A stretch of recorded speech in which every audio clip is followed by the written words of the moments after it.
You're listening to WBH Radio, your host, William Holley, episode number 60. I'm on the road this week. I'm in Johnston City, Tennessee, going to participate in Commencement 2021, where my Doctorate of Education in Global Sport Leadership will be conferred by the prestigious East Tennessee State University.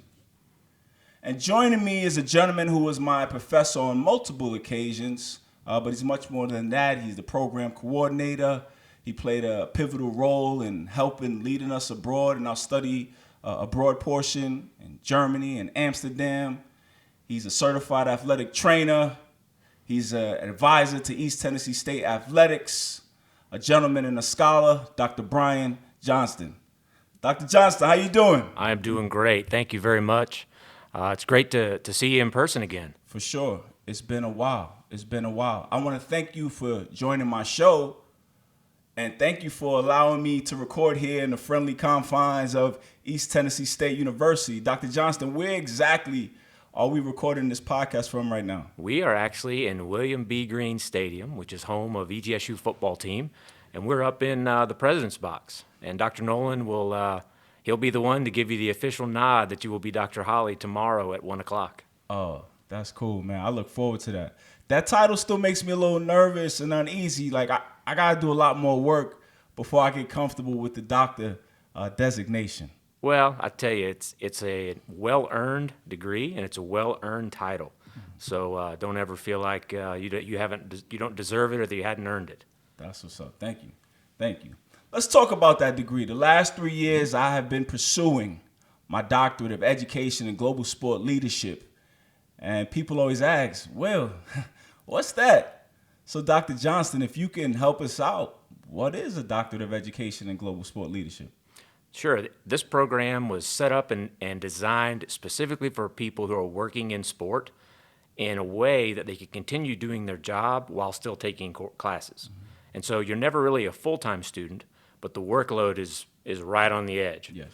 And so the program is, when it was, again, a lot of practitioners are nervous about seeing a dissertation and, I'm never going to be able to complete a dissertation. I don't have time for that. Mm-hmm. And so we wanted to come up with a model that allowed them to get academic content that was applicable to now, real world things, but also to be able to not have to fear this giant research paper. Mm-hmm. And so we do a capstone project, and it's a digital portfolio. And this portfolio allows each student, by the time they finish, to be able to present their leadership philosophy, their knowledge of internal and external operations, a small research segment, and then there's some miscellaneous things kind of thrown in that we really want our students to be creative and really explore their interests to be able to put that in. And when it's put together, it's a nice digital representation of that professional. Yes. What can you say specifically about the curriculum? Like, what are you preparing the students to go out and do? So typically we have a lot of people that work in college mm-hmm. athletics, but we have people that work in professional sport. We have people that work in high schools. Mm-hmm. And when you come into any job, especially in a business, you come in on an internal side or an external side, and your career path takes you down that road, and it's very difficult to jump back and forth. Yes. And so at this point in all of our students' careers, they've become comfortable in which side they're on, yes. And we want to give them a good foundation of the other side so that when they become a leader, maybe they become a general manager, or they become an athletic director, or just a department head, right. They now have a better understanding of not just their area, but they can appreciate what other people are doing as well. Absolutely. What role did you play in helping to create this program? Because it's fairly new. The first graduating class was in 2018. Yes, sir. So Dick Sander, he was our athletic director years ago, and he was walking to a meeting one day, and my office happened to be open, and he said, "Hey, I need you to come to a meeting and see what you think." And so I was met with the provost and the dean of the graduate school, and we talked, and I really was just kind of taking notes and feeling things out. I had no aspirations or thoughts. I had just became associate athletic director for student athlete welfare. I was still working in sports medicine, doing things, and within a few weeks, here I am writing curriculum. And So Dr. Sanders' career is legendary in NCAA athletics. And I mean, he's been such an influence on so many people. Yeah. And what quickly became my job was taking all of the things in his head and putting it on paper. And so we would sit down and we would say, okay, what are the areas that need to be addressed? What are the needs? And so he would start to just talk, and I would write down. And then we actually surveyed athletic directors that were currently sitting, and we said, okay, if you're looking for someone to be a deputy AD or to take over your fundraising, what skills do you want them to have? And so we took the results of those phone calls and surveys and just all of the data that we could compile so that we made sure we fit what was needed in the job market. What are the skills that athletic directors and supervisors want? How can we take that and put it in the curriculum in such a way that our students get what we want them to? Nice. You mentioned Dr. Sander. Mm-hmm. He's the first professor you have when you enter this program. Yes. He teaches the initial course, and he has 25 plus years of being an athletic director. Yes. What specifically do you think maybe he saw or you saw out there in the marketplace that motivated you guys to put this together at that particular time? Was there something specific? So Dr. Sander has always, he's a great visionary, and he sees things in people and he goes and gets it. Like, I mean, if he sees a trait in someone that wants to get better, he's going to go after that because he wants to motivate them. If he sees someone that's not very motivated, it's almost like they're invisible to him. And so his whole career, and if you go back to what he did at VCU with the Sports Center and Villa 7 and now with Top Connect leaders, it's amazing because his whole life has been dedicated to helping other people get better and better themselves. Right. And for him, I mean, education is a huge, huge thing for him. He really wanted for leaders to have the opportunity to be able to get that terminal degree because, one, it does show commitment, but it's an investment in yourself. And when you learn how to invest in yourself and you can accomplish something, as you move down the road and when something else comes open, you're not hesitant to take a risk. You're not hesitant to not put that investment in because you know that it's worth it. For sure. I got kind of like a two-part question for you. First, how would you define leadership? Because leadership is the overarching theme in this program, no matter what class you're taking. If it's analytics, if it's law, the overarching theme is leadership. So how would you define leadership? And also, what would you say to those who question the legitimacy of leadership as an academic discipline? So it's very interesting word, leadership. Yes, sir.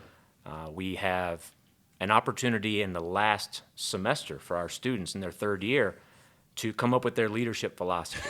You did? And it's very difficult. It's a hard assignment because you really have to kind of think, okay, what do I mean when I talk about my leadership philosophy? And rather than a nice, simple definition, leadership kind of has varying definitions at certain times. It's very situational. There are times where leaders need to be supportive. To me, the number one skill of any great leader is the ability to listen. I think, and it's not just hearing what's going on, but it's being able to listen, to allow the person speaking to know that you're listening. Yes. And so for me, it's not necessarily a specific definition as it's a lot of traits. Yeah. So I think of being a good listener, being very supportive, defending your staff, defending others. Because when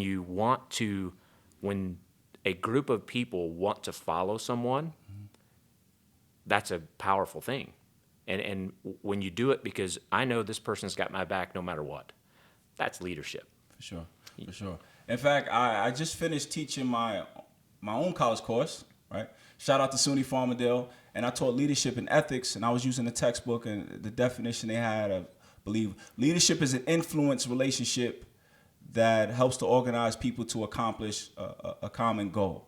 It's not just about your position or I'm the boss. When you can get people to follow you on their own, like great things can happen. And in fact, it was a class you taught that I really enjoyed. It's called Interpersonal Relationships in Sport. We all have our own opinions. We all come from my own side of the tracks, but can you understand and have empathy for someone else? You know, understand their journey, where they're coming from, their opinion. And I think that, to piggyback on what you said, is a great quality of a leader. You know, getting us all together, galvanizing the troops, and getting us to move in one direction and accomplish a goal. All right. So, Dr. Johnston, to those who question the legitimacy of leadership, like, I'm a boss, I'm a CEO, I got a staff of 10, I'm a leader. I don't need any formal education in that field. What would you say to that? Well, I think you said it in your defense. Leadership is constantly evolving. Mm-hmm. It depends on, as we grow, as we mature as individuals, leadership is a skill that's unlike any other skill that you have. If you don't use it, you're not as sharp. Mm-hmm. And so it's being able to invest in yourself, to take time to read a book, to take time to go to a seminar, take time to take a class, to put yourself outside of your comfort zone. You know, you and I have talked about that quite a bit when you thinking exactly what you said earlier about trying to see through someone else's eyes, mm-hmm. look through another different lens. So the legitimacy of leadership programs, when I hear people talk down on those, yes. It shows me that they're closed-mindedness because everyone can learn. And when the day that learning stops is the day that you need to go sit on the dock and feed the ducks, because every day you can learn something. And as a leader, it's critical because everything changes. Think about the last year, what just happened, and how leaders had to pivot to work to support people working at home. They had to figure out how they were going to get their message across. Mm-hmm. They had to figure out, how am I going to work with my staff to continue being productive? What are they dealing with? You know, and when I say, okay, you can work from home, well, you have 3 kids at home and 2 dogs, and your cat's always walking on your computer. So how can we set this up? And so being able to constantly learn and take in as much as you can, those are the people who are successful. Mm-hmm. You know, those are the ones that you really watch and you say, there's something special there. Yeah, I think it was actually in one of the books and during this program, I can't remember which one it was. They said managers work on the business, leaders work on the people. Mm-hmm. You know, and the human creature is no different than animals, right? You can study different things and learn how to motivate individuals, how to galvanize people. There's a science to it, you know, and I feel like that's what I got from this program, you know. And I go back to that course that you taught, you know, being able to connect, being able to get individuals to move in one direction, regardless of what your title is. Mm-hmm. You know, when I think of a leader, I think of, like, if we were all stranded in the woods, like, would people want to follow you? Right. You know, not because you're their boss or you holding their paycheck. Would they be able to look at you and trust you to lead them to prosperity? All right. Is there a part of this program, it's a 3-year program, mm-hmm. Is there a part of this program that you think may be most important or most essential to helping transform individuals and get them on the path to being the leader they aspire to be? Honestly, I think the very first trip, because the program is designed, we take 2 classes in the fall, 1 in winter session, 2 in the spring, May term, which is a 3-week term, and then 2 classes in the summer. And you do that the first 2 years. And in the May term, of that 3-week period, that's when we do our field experience and we go overseas. And I think that very first trip is kind of that moment where you've jumped in the deep end. I think the strategic planning class is very difficult because the material is just, sometimes it's really hard. Mm-hmm. The leadership class is great. And then in winter session, we do the class, the interpersonal relationships class. But then in the spring, you've got research, and you're kind of just, it's really academic kind of things. Yes. But when we go over, and you have to, for some people, they've never been out of the country. And so we hop on that airplane, and we land, and we don't all land at the same time. No. People have to figure out where to go. We're going to meet here. They make it. We get there. We get on the bus. The class has never met each other. This is the first time. Yeah. And what I see consistently is after that first trip, people get together. It's the quality of the work improves. Mm-hmm. I think part of it is you can put a voice with a face. Yes. For me and Dr. Sayers. but also while we're there, just, when you're taking young kids on a trip like that, it's very regimented. We have to do this, we have to do this, we have to do this. You don't have to be that way. You can be very flexible. Yes. We can be very, when you treat people with respect and you give them, hey, this is what we're doing, just meet me there at this time, it's great.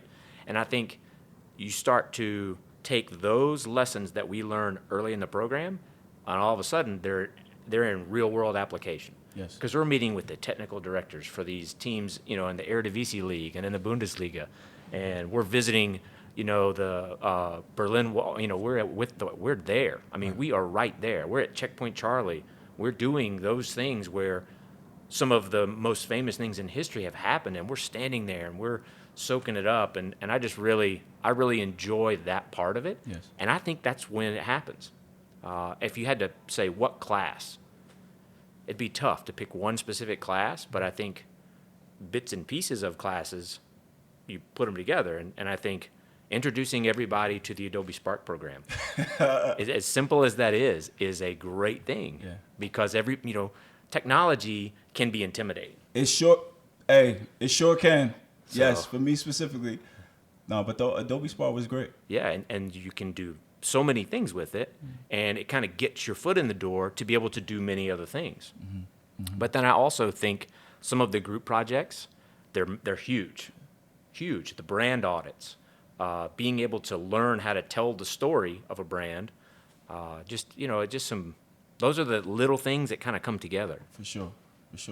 Going back to the trip, you mentioned some people not being out of the country. Like, I was on that list, outside of deploying to Iraq as a veteran, like being in Europe for the first time.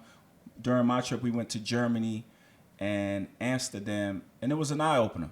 I fancy myself as a sports guy, but you ain't a sports guy until you sat down and you seen a professional soccer game, football, as they say in Europe. But when you sit back and see the spectacle that is soccer, like, wow, this is different. Oh, yeah. That really opened my eyes that there's a whole world outside of there. We went to an equestrian facility, and I'm sitting there, a kid from Brooklyn, petting horses.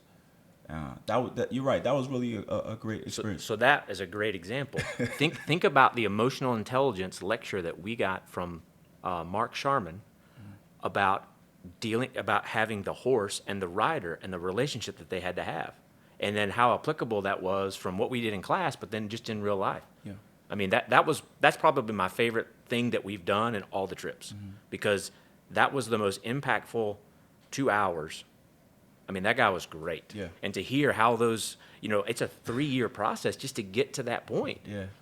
So, and they were talking about, they were going to go to the Tokyo Olympics, and they were taking the horses and putting them in the planes and taking off and landing to get them accustomed. Remember, they're about being just in the air. Yeah. And so a lot of those details, it's not something we think about. You take it for granted. There's a lot of job opportunities there. Yeah.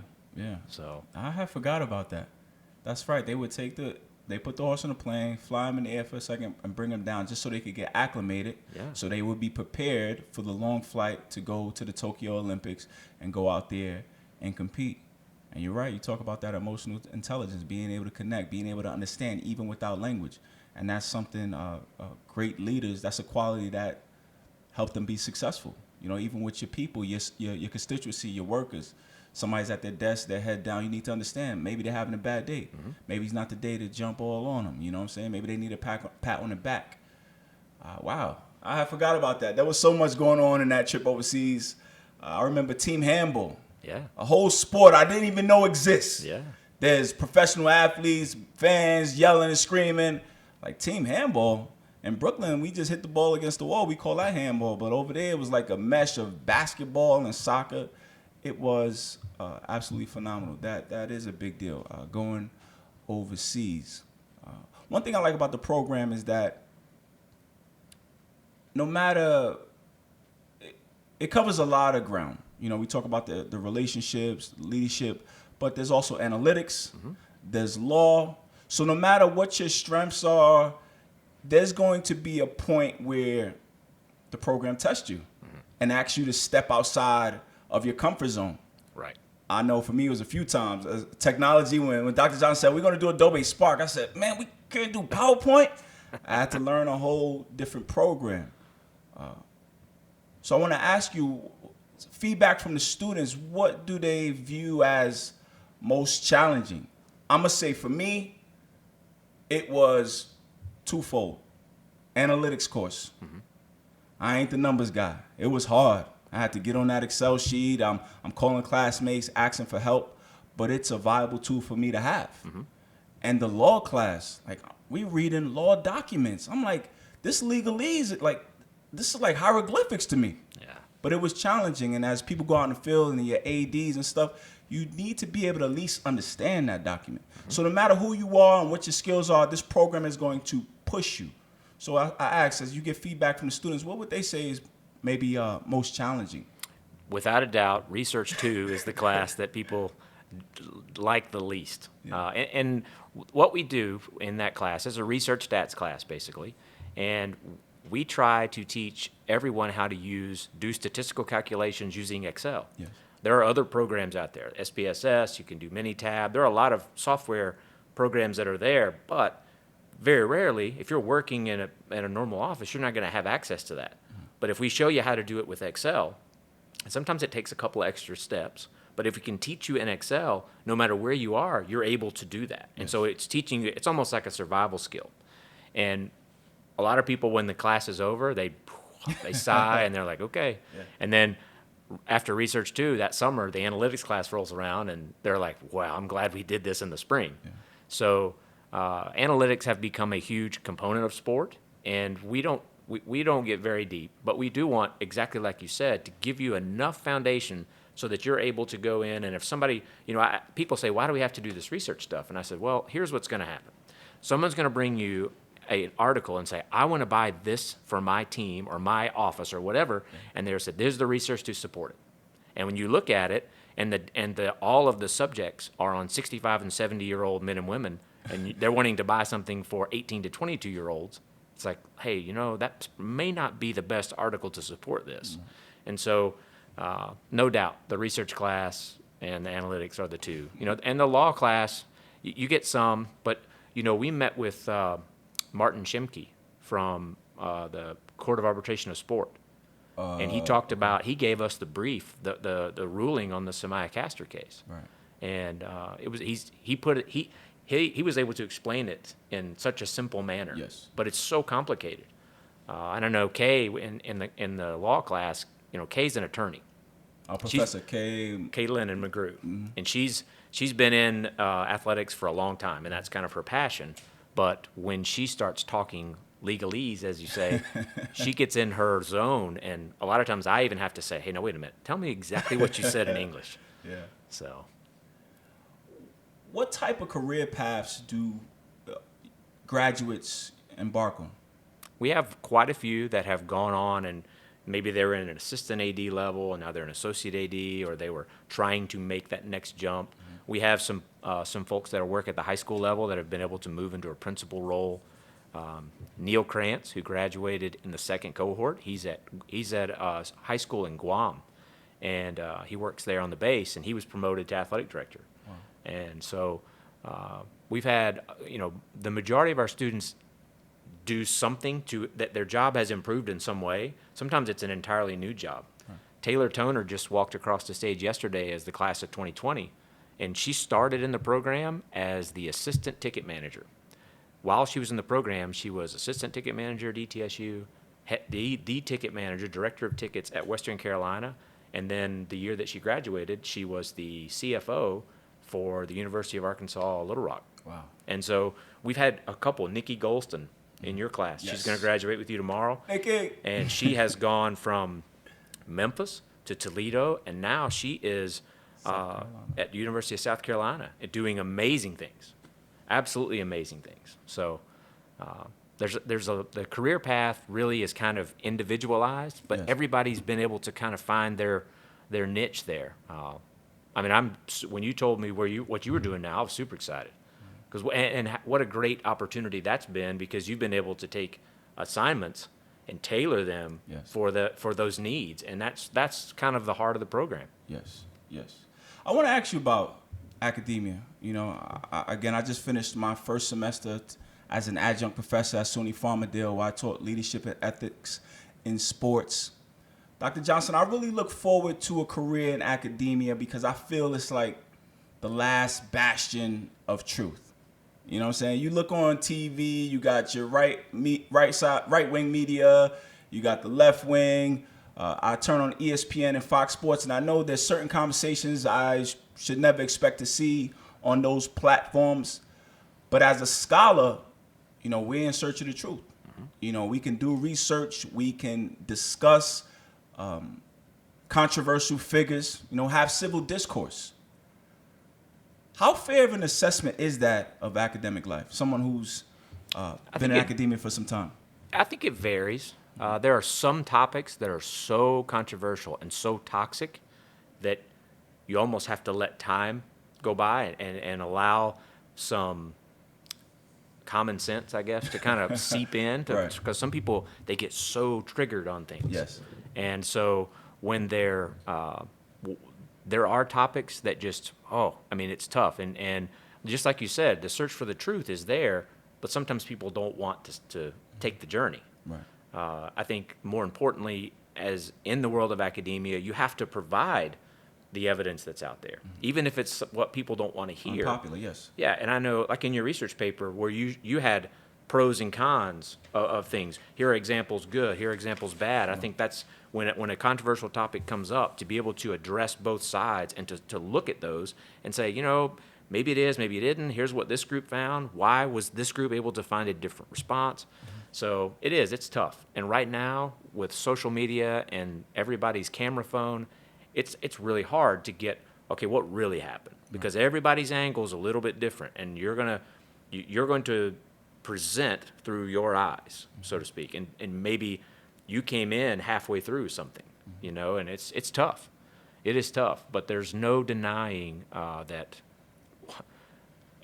you're going to see things from so many angles, yes. And your opinion is going to be totally influenced by which channel you watch, mm-hmm. and which personality you want to hear. Yeah. So, with the increase of politics and social issues in sport, you know, we continue to see the intersection. Speaking of controversial topics, how does that change the landscape for leaders in sport? It's very tough. and I say that because good leaders in sport right now are the ones who are anticipating this could be a potential problem. Let's address it now. Mm-hmm. This could be a situation that with our demographics, our donor base, mm-hmm. this could be something that we need to manage, and so let's get on the front end. Mm-hmm. I think when you sit back and you cross your fingers and you hope nothing's going to happen, that's when things go bad. Mm-hmm. You know, the good leaders that are out there in sport are the ones who are saying, all right, we're going to deal with this now. Let's make a plan. Mm-hmm. There's a current student in the program who is an athletic director out in Fresno, and he and I have talked a lot about that. Mm-hmm. And he's kind of bouncing off, you know, here's our plans for this, and this is what we've done. It's worked out very well. Mm-hmm. So I think the planning of those type things, that's huge. Mm-hmm. Kind of being like on the proactive side. Yes. That's good. That's good. East Tennessee State men's basketball program recently had a coach step down. Mm-hmm. I was looking at an article in the Players Tribune, and it was written by a young ETSU basketball player, mm-hmm. and they spoke about a possible reason for the coach stepping down is because the coach has supported them when they decided to take a knee during the national anthem. The player went on to say that there were some people on campus, maybe fans, who were unhappy with their decision to take a knee, which possibly led to the coach stepping down. I'm not asking you about that specifically. I want to ask you, what advice do you have for leaders in those positions? Because one thing I learned from the program is that there are multiple stakeholders. Mm-hmm. Right? When you're in these positions of power, positions of authority, positions of leadership, it's not just as simple as, oh, those are my players. You got the players, you got your superiors and an athletic director or a college president. You have the fan base. You have donors, boosters, sponsors. What advice would you give to leaders who find themselves in tough situations and stakeholders pulling in different directions? How do they pull it all together and again, put their organization in a position to be successful? I think it's all about being proactive. I think if, when the decision to kneel by our players was one where the planning of that could have gone better. I mean, I think everybody would say that 100%, if we're going to do that, let's do something else. I think from a leadership standpoint, it's saying, okay, we're supportive of this decision. Yeah. We're going to anticipate this pushback, so how are we going to respond? How are we going to do that? And so I think being able to anticipate, okay, what could happen? If this happens, then how are we going to address it? And we have to have a unified front. Because what you can't have in an organization, whether it's a sport organization or whether it's a company on Wall Street, you cannot have a fractured response. You have to be a totally unified response, and the leader has to be the person at the very front who, if there's a bunch of mud being slung, they need to take it. The staff that works there, they're not the ones that deserve the mud because they have no say one way or the other. But the people who are making the decisions to either prepare or not prepare, they're the ones that have to be in the front saying, this is what's happening, this is what we're going to do, being proactive. And we talk about it and you hear the word transparency is abused so much. Right. It's the most abused word in the English language. Right. And so just being honest. Yes. I mean, it's not hard to just tell the truth. And it makes for a very difficult situation. That's something I was going to throw in there. Just being transparent, being honest about who you are. Be honest about, hey, I understand this decision you're going to make, but these may be some possible consequences. Are you willing to face it? And that's another thing I want to ask you. Sometimes I look on TV and I start to feel sorry for some of these leaders in certain positions because they're not equipped to handle certain conversations, and they don't want to. They say, hey, I just want to coach basketball. I just want to coach football. Right. But the landscape is changing. Dr. Johnston, what advice would you give to those individuals who don't want to partake in these conversations that are starting to take place and take shape around the globe? They just want to do their job. What advice would you give to them? Unfortunately, right now, I don't know that that's an option. I think right now, if you're a head coach, you've got to have these conversations with your team. Because when you do, your team knows where you stand, and and the coach knows where the players stand. I think it's the same for in a normal athletic department or at a high school or anywhere. That when the leader says, guys, girls, this is out there. Let's talk about it. Is this bothering you? Is it not bothering you? Do you want to do something about this? Is there a way that we can go and show support? It comes down to different things because when coaches don't communicate with their team, and it's basically we're going to go out and we're going to play and then everybody goes home. That's the job. That's kind of a NBA kind of style. Right. But in the college setting, very few people make it to the pros.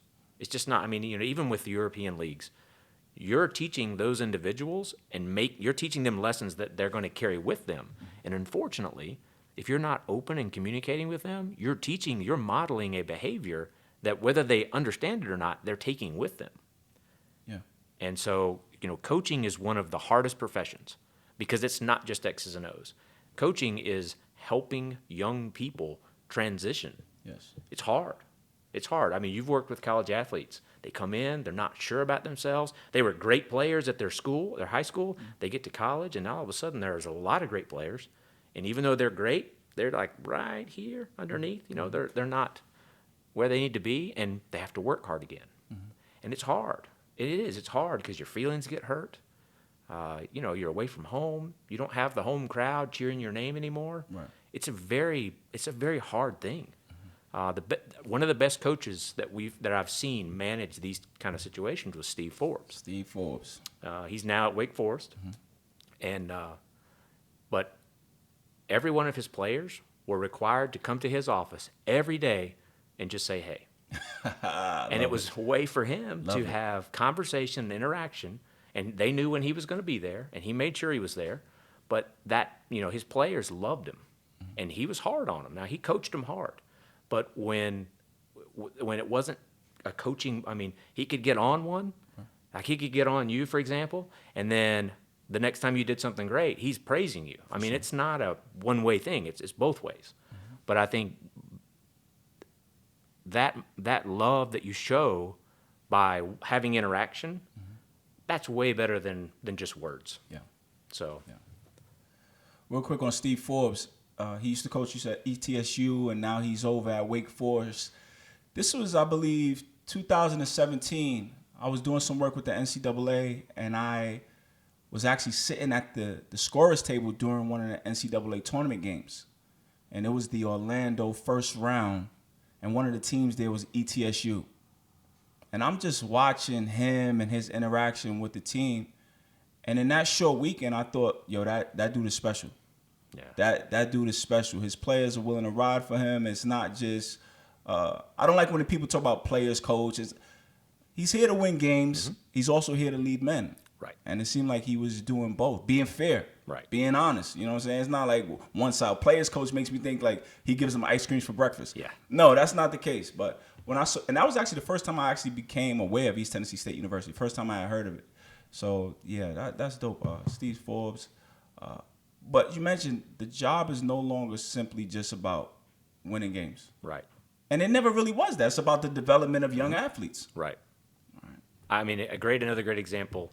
So my 9-year-old had a soccer game today, right? Yes. It's not about winning games. It's about teaching them the game. It's about teaching them about space. It's about when a kid gets knocked over, help them up. It's about parents, supporting everybody, not just their team. And it's those lessons that we model at a very young age that really shape kind of how these young kids, what their perception of sport is. On the field beside us, there was a girls' game going on, and it was super intense. And the parents are screaming and they're cheering, and it was all positive. It was great, and it was super intense. And the game ended. It was a 1-goal differential, and when the game was over, all the parents from the other teams, they were high-fiving each other because it was just such a great atmosphere. Yeah. And then the girls, the girls that lost, they were upset they lost, but it was okay. And the parents, they cheered hard, and they were exhausted. It was like they played in the game. And so they went to the visiting team parents and high-fived. And it was a great moment because it doesn't always happen that way. Yeah. And that's why I think this program is great, because it feels like America at times is losing its morals and ethics when it comes to sport. The intention of the games are being lost. It's just wins, loss, and money. You know what I'm saying? So we are in need of leaders that are going to go out there and make the difference and shift the sports world back to its intention, teaching valuable lessons, teamwork, like all of that cool stuff. And in turn, that's what the focus should be. And hopefully at the end of the day, you win a championship. Right. You know what I'm saying? But it shouldn't be the reverse. Diversity and inclusion is a hot topic in collegiate athletics and professional sports. How important is it for schools to be diverse and inclusive? Like, how valuable is it for staffs to have diversification? Well, first I want to say something about this program. I have learned so much from the students in the program in that regard.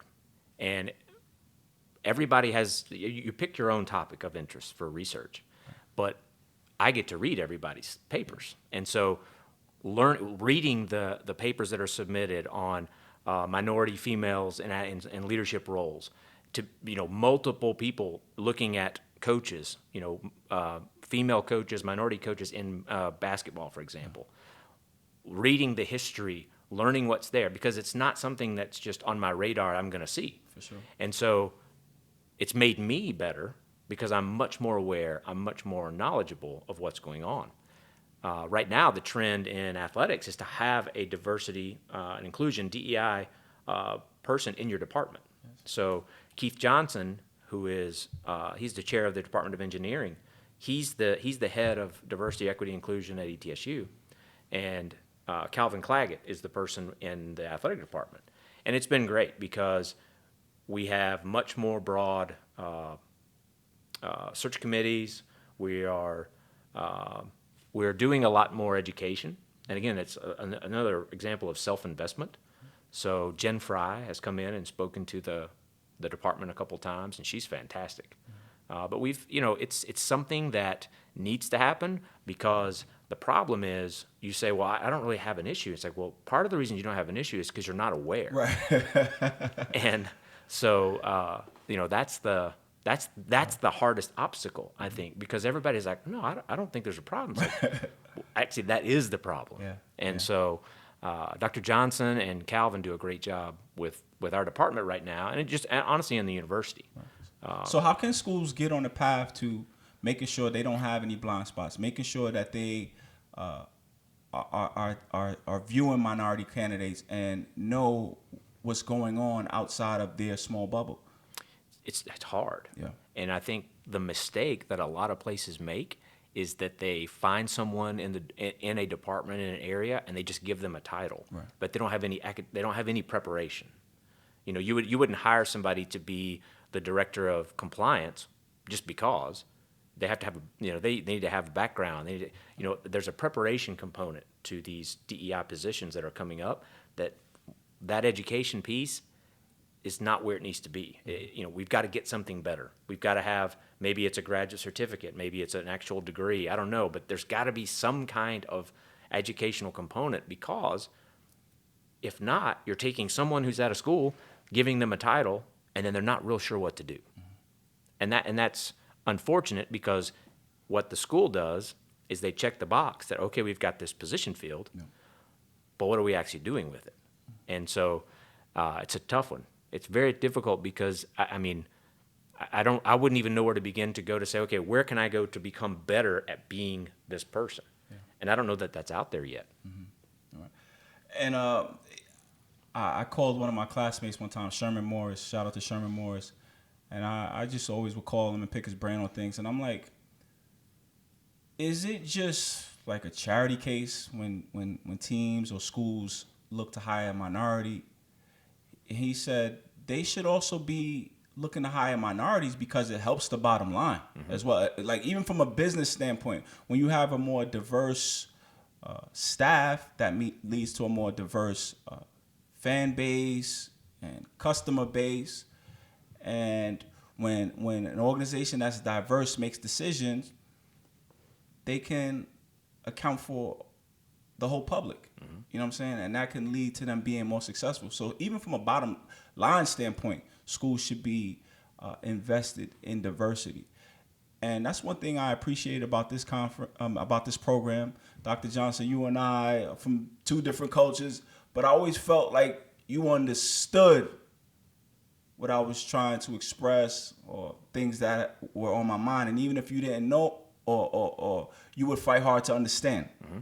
I remember one time I was a little upset about something that was going on in the class. And I wrote an email, and I got on my militant stuff. I'm talking about Martin Luther King. I'm talking about Malcolm X. I'm talking about Stanley Tookie Williams, founder of the Crips gang. And Dr. Johnston jumped in. It wasn't his class, it was someone else. But again, he's the program coordinator, so he jumped in. And Dr. Johnston started sending it right back. He started referencing different things that I was unaware of, and I was thoroughly impressed.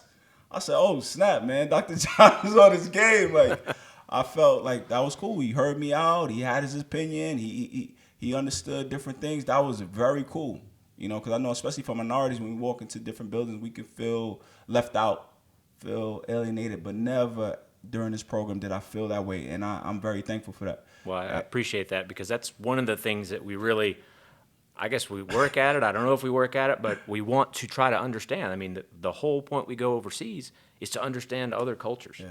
And we're going to Clarkston, Georgia next week with the class. And when they were describing that area, there is a 4-block square, and there's over 40 languages spoke. Wow. Because there's such a diverse population. And so we're going to go and we'll learn as much as we can from those individuals and try to just hear their stories.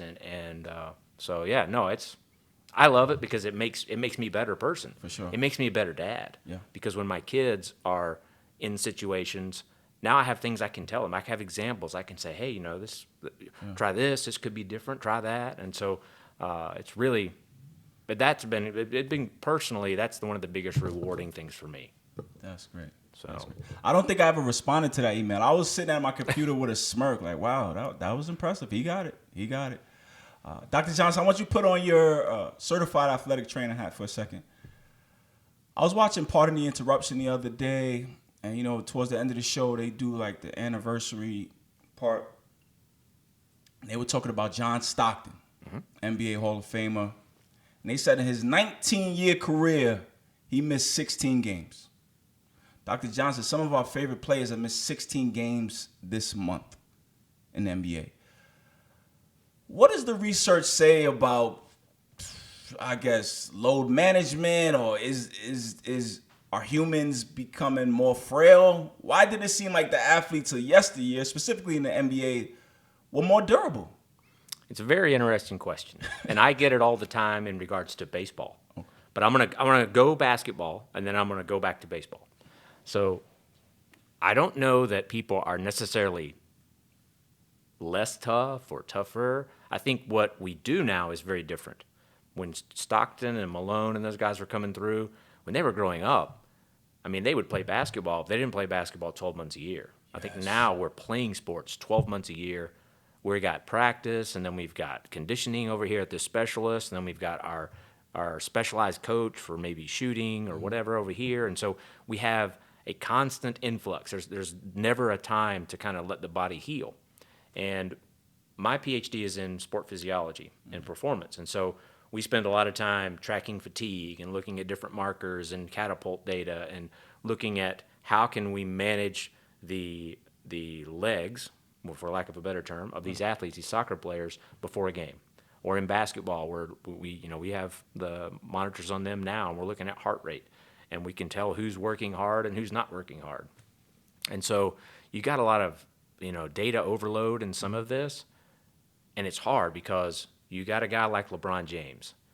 His physique and his size, he was never going to be a guard if he would have played back then. Yes. I mean, he is an amazing human. I mean, his body is just, it's not like everybody else. And so as big as he is, his body takes a beating. I mean, it just does. And, for you to be at your top game, you want to be rested. You want to be recovered. Professional sports, it looks glamorous, but oh my gosh, the travel, it's tough. It's just a grind, and it's such a long season. Now, I get asked this quite a bit in regards to pitchers. Yes. Why do people blow their elbow out? What's the deal with Tommy John? How is this happening? And so the way I usually describe it is, you have everybody that plays high school, and there's pitchers, and there's this big group. And then out of that big group, there's a small percentage that can go play college baseball. Mm-hmm. Some of them, their body's able to withstand the stress, and so they're able to continue. And then there's a few of them that get picked, and they get to go to the major leagues, and they're playing the minor leagues and work their way up. Usually the ones whose bodies can withstand the stress, they're the ones that go on and have a shot. Because there's tons of players that come through that are really, really good, and their body just can't handle the stress anymore, and it just breaks down. And a lot of times that genetics is the separator in pitching, for example. But, you think about, your time as a coach. Think about how many minutes you spend on the floor. Yes. I mean, just being on the floor, your back, your knees, your hips, all that, working through preparation. You're not sleeping a lot because you're doing film. I mean, coaches experience the same kind of thing. It's funny because that was my next question as far as athletic training. You mentioned now guys are playing basketball 12 months a year. Guys are pitching 12 months a year. Working at the youth level in basketball, these kids are picking their sport at 7, 8, 9 years old. Oh, I'm a basketball player. Yeah. You can say what you want about Michael Jordan. He can hit a baseball. Oh, yeah. Ken Griffey, the Hall of Fame baseball player, he loved playing basketball. Is sports specialization at a young age, is that a problem? This is just totally my opinion, but I'm not a big fan. I think the bigger variety of things that you can play, it allows your body to do things in different positions. It allows certain areas to rest. It just makes you a better all-around athlete. But yeah, it's tough. What about the families who fear that their child won't be able to keep up if they don't allow them to play one sport 12 months out the year? It's hard. And that's where sometimes moms and dads have to understand that, maybe it's not meant to be. Right. I think sometimes they live through their kids and they dream of that college scholarship when they're a 7-year-old. But most of the people who are really good as a 7-year-old in the Little League field, they're never any good because, you want to develop. Yes. And if you're really good now, what's your ceiling? Right. So I think strength training plays a big role in a lot of it. I mean, I think if you can get strong, your body can withstand stress. But again, how early do you start that? Right. It's push-ups, it's pull-ups, it's being able to just do kind of body weight things early on. Makes a big difference. So, Dr. Johnston, oftentimes throughout the program, I will call you and just kind of pick your brain. You are an academic. You are, again, the background in athletic training. You're a fan. Like just anything out there in the sports world that has your attention. Maybe on the business side, like what do you have your eye on? What are you paying close attention to right now? Right now, I'm kind of in a lull. I mean, I'm a big NFL fan. I'm a Pittsburgh Steelers fan through and through. And the draft just happened, and so I'm kind of wrapping my brain around the picks there. And, of course, the schedule's going to be released soon. I love that part of it. We're going down to Atlanta for the trip, so we're going to go to a Braves game. I hadn't watched a lot of baseball, right. So I'm trying to watch a little bit of that. But I think for me, one of the biggest things in sport is watching how the transition of power from ownership, general managers, and the players. Okay. I mean, what's going on with Aaron Rodgers right now in Green Bay, it's very interesting because the head coach, I mean, he absolutely wants him back. Yep. But, or at least that's the way it seems. I mean, why would you not? He's MVP, he's a Hall of Famer. But something is wrong in that relationship, and it's broken. And I don't know that we'll ever know the truth, but that is a huge deal because there's a lot of teams that will be affected. And so watching the dynamic of how that goes, I love watching all of the stuff leading up to the draft, people, the smoke in the mirrors, and, it's an interesting thing. But, yeah, I'm at a point in my life where a lot of my sport now is around my oldest son plays high school soccer, my middle son plays lacrosse for the high school, and my youngest is just playing rec league. So it's nice to kind of just unplug everything and just sit in the lawn chair and watch. For sure. So, speaking of that power struggle between owner, general manager, and athlete, it was in this program, traveling abroad to Germany, that we did maybe some lectures and studying with the Bundesliga, a German soccer league. And it was there that I learned that they have what's called a 50+1 rule, where they don't allow one individual to own more than 49% of a team. So basically the teams are owned by the fans, the public. Right. Which blew my mind. You mean to tell me there's no Jerry Jones, there's no Jim Dolan, there's no Jeannie Buss? The leagues belong to the people. And I plan on doing some more research on that, so I'm not going to say too much. All right. But then with this program, I was allowed to see that there is another form of ownership out there. Because growing up in America, you think, oh, of course, there's some guy in the skybox who owns all this. That's not how it goes around the globe. So that was great. We about to get out of here. Dr. Johnston, if you could just tell the world how brilliant of a student I was, please. William was absolutely fantastic. First in his class. But we graduate September 9th, Doctorate of Education. And a lot of people are going to be graduating around the country, not only at the doctorate level, master's, undergraduate. And a lot of people want to break into sport. And no matter what level of education, that field is competitive. Absolutely. You talk about the NBA, there's 30 teams. I mean, there's 30 head coaches, there's 30 general managers, 30 presidents, 30 head of legal, 30 head of ticket sales. It is limited. Right. So, Dr. Johnston, what advice would you give to individuals that look to making a career in sport, outside of the education, outside of the degree? What advice would you give them to go out and get on the path and be a part of the field that they want? Don't be afraid to take a risk. Network. Go out and volunteer. Tell people, hey, can I help? Do you need a hand with this event? And meet as many people as you can. And if you can find the things that no one's really wanting to do, go do that and do it well. And then you're going to be asked, oh, well, you know what? That guy, he did this job, and it's a brutal job. He did a great job. Let's bring him on. And there's multiple stories. I mean, there's countless stories about that. I heard a gentleman speak to a sport management group at Bristol Motor Speedway about a month ago, and he was talking about someone who he really wanted to get into NFL. He really wanted to get in, and they said, okay, well, we need somebody to drive our players to and from this facility. If you can do that, that'd be great. And so this person did that. And for 2 years, he did it for free. And it was a long drive. I mean, he's like a 40-minute drive. Yeah. And they kept saying, man, this guy keeps coming back. He does a great job. Players love him. Well, now he's assistant GM. Nice. And, you know, it's an opportunity where I cannot remember if you were with us on this class or not. We were at the KVNB, the Dutch National Soccer Program. Okay. But anyway, there was a speaker who was talking about how he was director of security. I was there. Yeah, and he had been at the Olympics. He had been with the World Cup. He had done all these things. And when we said, well, how did you get into that role? He's like, I just volunteered. Yeah. You know, and you volunteer, you do it. You say, hey, where are you all going to go next? Well, we're going here. It's like, okay, well, maybe I can get a little stipend or, you know, hook me up with a couple of meals. And so you do that, and he just, you know, it just kind of spirals. And I can think of so many times that we've had interns in the athletic department here who've gotten in and worked hard and done a great job, and either we hired them or we called somebody and said, this person is great for this position. You need to hire him right now. And that's how it works. And that networking just kind of continues. Yes, indeed. Yes, indeed.